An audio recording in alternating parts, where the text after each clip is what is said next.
Hello again, I'm back with another Swiss Army knife. This one's kind of a fatty, so by fatty, I mean it's a really thick Swiss Army knife. Fat shaming aside, this is the Victorinox S557. This is one of the models that I picked up recently at the Collector's Fair in Edinburgh. Now, I paid 20 quid for this bad boy, which is actually amazing because it's in near perfect condition. I mean, there's pretty much no signs of wear on this thing at all, except maybe some pocket worn marks on the scales, which is barely even noticeable anyway. I mean, if you have a look here, you can see the thing looks pretty much brand new. So I think you'll agree that 20 quid is an absolute bargain for such a Swiss Army knife. Also note that it's one of the locking models, which isn't necessarily in my favour. Um, these things should sell for about 80 quid at least. Straight from Victorinox's own website, these are £86 British sterling. So 20 quid for this thing is an absolute bargain. To be honest, I really couldn't refuse it. It was such a great price. So let's have a look at it. Have a look at the tool set and compare it to some other Swiss Army knives. So this time I'm actually going to start with the back layer tools, since there's only two. Now you'll notice this is actually based off a Wenger model. It has the Evo grip scales as well as the Wenger shape, although it does have the Victorinox logo, bearing in mind that Victorinox now owns Wenger. In fact, I've got a real Wenger here to compare it. You can see here that the two are absolutely identical, the only difference being the shield. Now, like I said, this is a real Wenger, and it's obviously a completely different model. This is one of my favourites. It's the Evo Grip. I think it's the 17, maybe it's 18, I could never remember. So let's have a look at this tool set. On the back we've got the corkscrew, which nothing special there. We all know the Victorinox corkscrew. This is one of those models where some of the tools are from a Wenger, but the rest are of the Victorinox design. This is the Victorinox, I believe it's the Victorinox corkscrew. They're similar, but I believe there are some slight differences. And the other tool here, which is on the opposite side, the awl. Now this is a Victorinox awl because it's a completely different shape. It actually has the sewing eye and it's actually sharpened. I'll just do a little comparison there between the Wenger awl so you can see what I'm talking about here. A lot of you collectors already know this, but I think I should just show you anyway, so you can see here there's a massive difference between these two tools. I'm kind of on the fence which one I prefer, honestly. I mean, this one's a lot more pleasant to use because you can actually hold it in this sort of grip and it doesn't hurt because that's not sharp. Well, with the Victorinox it actually is, so you could possibly get cut while using the thing. Obviously it's got the scale tools as usual. We've got the toothpick and tweezers. I've got pretty much no intention of using that toothpick for obvious reasons. This thing is second hand, so I don't know where that's been.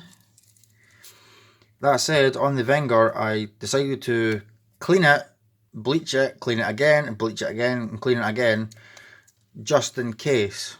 Not that I really want to use it. Okay, so the tools. Well, let's start off with the main blade. I say main blade, there is actually only one knife blade on this. That is the Wenger knife blade. Now, I'll just do a small comparison on a Victorinox main blade on my trusty Victorinox Swiss champ. Is that gone dark? I might need to do something about that. I must admit I'm not the greatest at making videos. Well, then again, you don't need me to tell you that. You're watching this video, you can see it's not too great. Anyway, you can see on the Victorinox blade there's much more of a straight till we get to about this sort of point here. It's fairly straight. There's absolutely no straight on the Wenger whatsoever, and the Wenger has much more of a belly. The Wenger is also a little thinner than the Victorinox, but not by much. I'm saying Wenger, it's just because it is the Wenger blade shape. It is actually made by Victorinox and it is stamped Victorinox on it. I'll have a look at that. Victorinox Swiss made Delimont, and nothing on the back. Now we compare it to the Wenger blade. Now I know that it reads Wenger, but I believe it is pronounced Wenger with a V. Wenger Delimont Switzerland stainless. You can see there that it's the exact same blade. I must admit, I love having the choice to have the Victorinox blade or the Wenger blade. I can't decide which one I like more. I mean, the Wenger blade is a lot more slicey. I don't know why, but I find the Victorinox, their own blade, holds an edge better, so there's that. I'll put that away. And like I mentioned previously, this does have the lock. Now, that causes me a problem because we all know that how friendly a Swiss Army knife is. I mean, if you're getting scared over a Swiss Army knife, they're just no helping you at all. I don't know what to tell you. These are the least threatening knives in the world. You can go almost anywhere with a Swiss Army knife and no one's going to freak out. Most other types of knives, people will wet themselves. So there's that. Of course, that cutting edge is less than 3 inches. I think it's closer to 2.5. But because this is a locking knife, it's an issue with UK knife law. One thing I've noticed recently when looking at the knife law says that it can include multi-tools. Can. Now that doesn't straight up say it does include multi-tools. What I'm talking about is the fact that you can only have a sub 3 inch blade that is non-locking. It says can include multi-tools, but it doesn't say it does. To me, there's room for interpretation there. To me, that says if you're being a dick, we can confiscate it. But I would like to think the police would be reasonable. That's up to you to decide what you want to do with this. But it does have a locking blade. Now, it is technically still a slip joint. I mean, it does function without that lock, but of course there's no way to remove this lock, and to be honest, I don't want to, because I've got so many other Swiss Army knives that don't have a lock, so I'm not going to modify this. And I say that because some of my other multi-tools I have modded to make them non-locking. Anyway, moving on. We don't actually have a small knife blade. We have a nail file with nail cleaner, and I absolutely love these. I use them a lot. It's actually become one of my favourite tools, which is kind of a surprise. I didn't think I would use them that often, but yeah, great little Swiss Army knife. Great tool to have on one of these. Next up, we've got a pair of pliers. Now, I don't really know the proper name for this type of plier. I think it's called a slip joint plier. What's the correct name for these pliers? We've got 2 settings here. You could move it over so you can grab bigger items. Not that there's really all that much you can grab with these to begin with, being so tiny.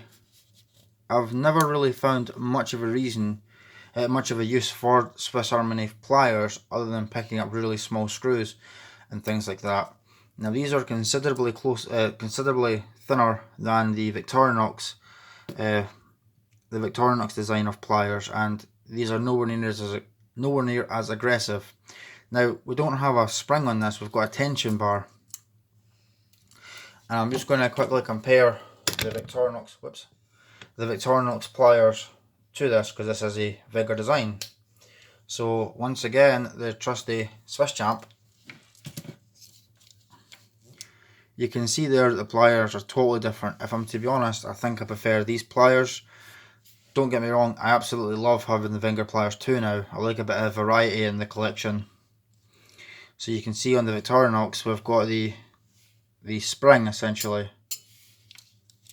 And one issue with these is apparently they commonly break. Now you can get replacements, but it looks to me like that would be a pain in the ass to fix. It's just the same spring as the scissors. And if we do a little side by side here, you can see that the Victorinox pliers are quite a bit thicker.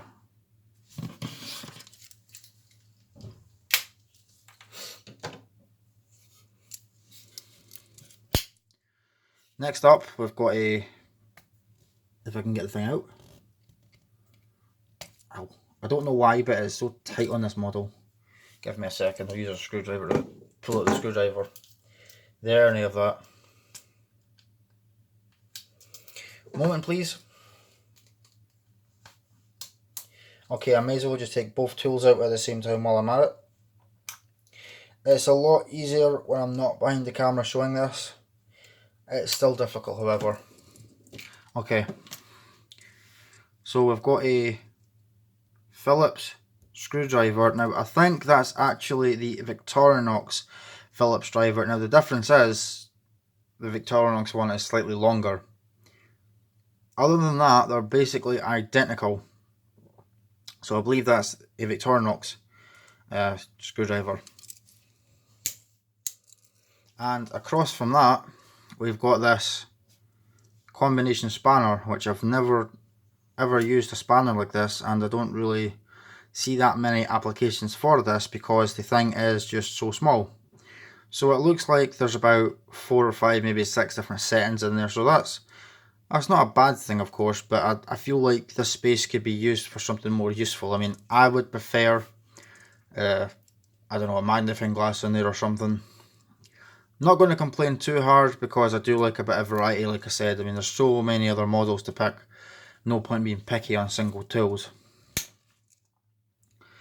And over here we have the Wenger scissors.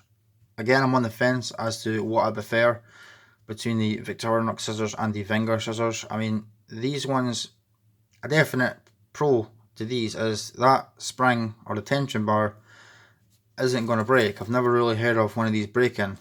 Now, one thing I really don't like about this is the serrations. You can see here, if my camera would like to focus, there we are. We have fine micro serrations, which, why would you do that on a pair of scissors? Now, I have been informed by some subscribers that that is part of the self-sharpening system. That's all I know. How serrations help to sharpen a pair of scissors is absolutely beyond me. If you could explain that in words that I can actually understand, yeah, sure, let me know. But I'm not really quite getting how that could possibly sharpen them. To be honest, I'd rather that I could just take it to a stone. Although I've never really had a pair of these blunt, then again, I've not had them long enough. But again, we'll just do a comparison. I love me a good comparison between a pair of Victorinox scissors. Completely different. Now, these aren't going to open any further. That's as far as it's going to go. With the Victorinox, you can, if you have to, open it as wide as you want. And we've got that same spring as we do on the Victorinox pliers. And again, these sometimes break. Never had that issue, although I have had this spring slide past the handle like this, and I think that could cause it to break. You can't really have that problem with the Wenger pliers. And I've said it before, and I'm going to say it again, and a lot of people happen to agree, these are the best scissors in the world, or at least for a pocket knife or a multi-tool. They're just unbeaten. They cut through everything, no problem. And the final tools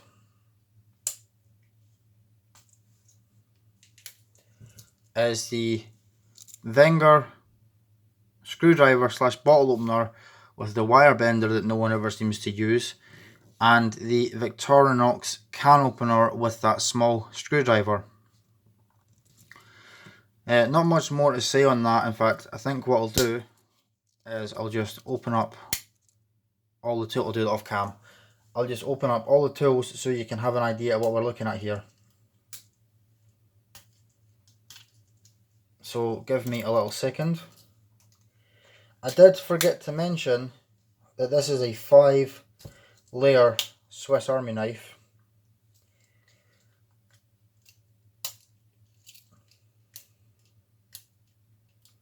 Just a second.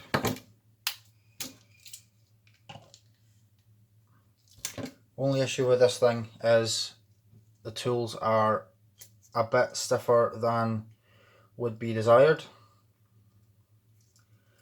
Other than that, it's an excellent little Swiss Army knife, which, did I mention that it the tool set kind of looks like it's geared towards either metalworking, engineering or cycling.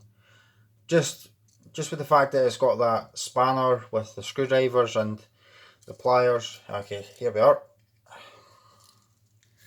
So here's most of the tools opened up, so you can get an idea of what we've got here. I know some people like to see them all fanned out like that, and I have to agree, it does give you a better idea of what we're looking at here.